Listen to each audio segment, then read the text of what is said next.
یہودی اور شریعت۔ کلام مقدس میں سے سنیے رومیوں کے نام پولس رسول کا خط 2 باب 17 آیت سے 29 آیت تک، صفحہ نمبر 141 اور 142۔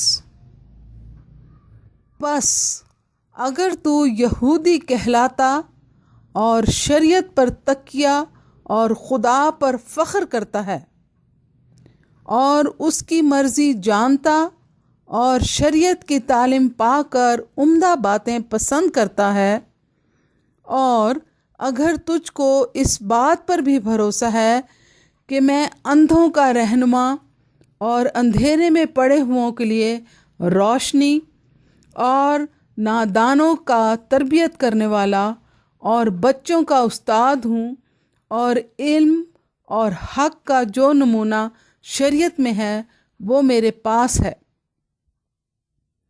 پس تو جو اوروں کو سکھاتا ہے اپنے آپ کو کیوں نہیں سکھاتا؟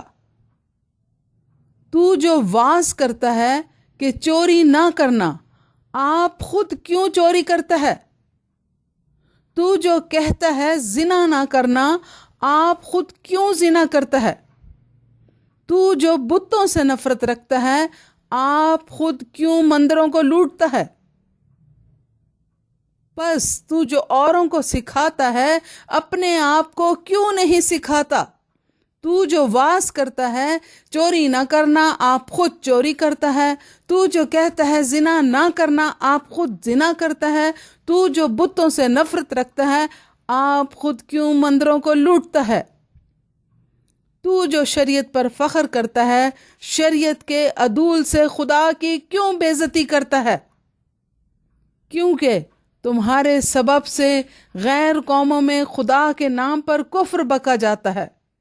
چنانچہ یہ لکھا بھی ہے، ختنہ سے تو فائدہ ہے بشرطے کہ تو شریعت پر عمل کرے، لیکن جب تو نے شریعت سے عدول کیا تو تیرا ختنہ نامختونی ٹھہرا۔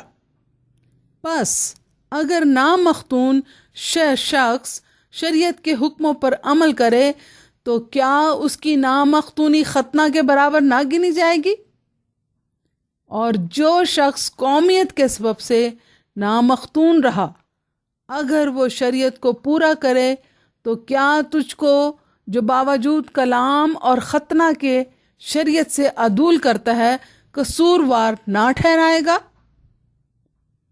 کیونکہ وہ یہودی نہیں جو ظاہر کا ہے، اور نہ وہ ختنہ ہے جو ظاہری اور جسمانی ہے، بلکہ یہودی وہی ہے جو باطن میں ہے، اور ختنہ وہی ہے جو دل کا اور روحانی ہے، نہ کہ لفظی۔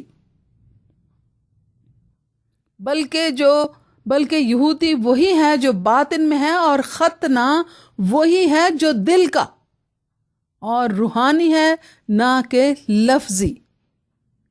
ایسے کی تعریف آدمیوں کی طرف سے نہیں بلکہ خدا کی طرف سے ہوتی ہے۔ آمین۔ کلام مقدس کے پڑھے اور سنے جانے سے آپ کو برکت ملے۔ آمین۔